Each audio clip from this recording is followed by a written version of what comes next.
de grandes foules faisaient route avec lui. Il se retourna et leur dit « Si quelqu'un vient à moi et ne déteste pas son père, sa mère, sa femme, ses enfants, ses frères, ses sœurs, et même sa propre vie, il ne peut être mon disciple. Et quiconque ne porte pas sa croix pour venir à ma suite ne peut être mon disciple.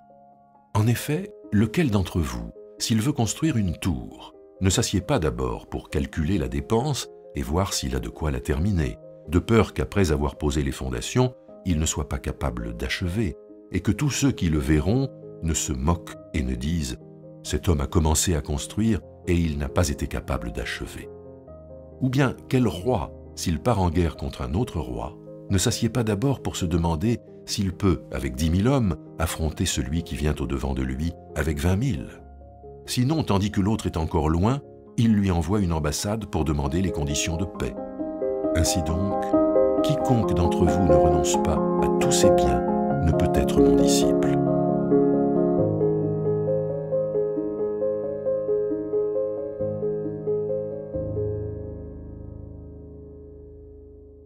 Les dimanches précédents, nous avons vu Jésus dire l'évangile à l'occasion de repas. Après le repas, Jésus reprend la route et l'évangile nous dit que de grandes foules faisaient route avec lui. Alors dans l'évangile, la foule est ambivalente. Dans l'évangile de Matthieu, Jésus a pitié de la foule parce qu'elle est comme un troupeau qui n'a pas de berger.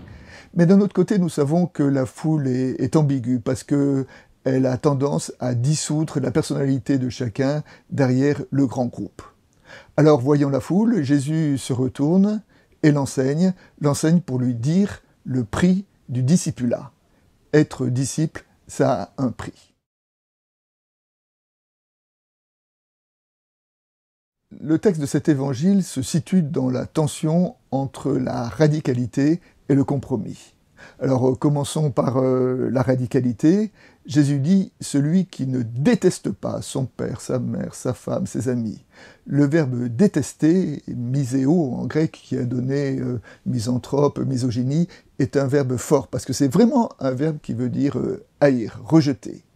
Alors maintenant, on peut se demander comment Jésus peut nous ordonner de détester, ou comment nous pouvons mettre cette parole en lien avec toutes les autres paroles, où Jésus, au contraire, nous demande d'aimer notre prochain.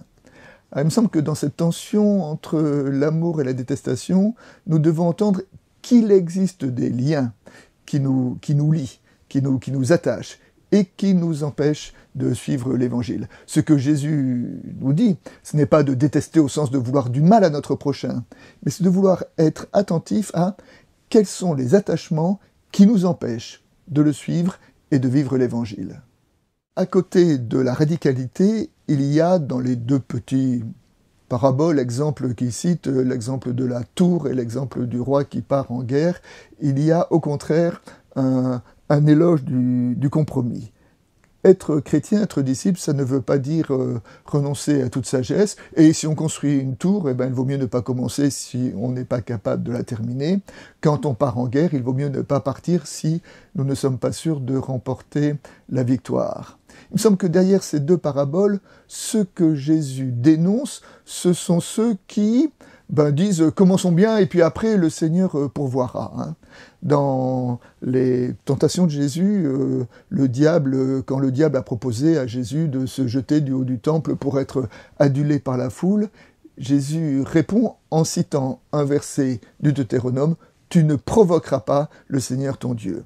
Eh bien, il me semble que c'est ce thème de ne pas provoquer Dieu qui est derrière cet appel à la sagesse pour, quand on construit une tour, être capable de la terminer. Quand on part dans une bataille, être capable de la mener jusqu'au bout.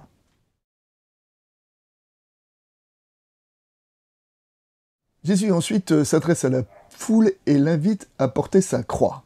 Alors nous nous souvenons que nous sommes dans la partie de l'Évangile où Jésus lui-même monte à Jérusalem et monte vers sa passion.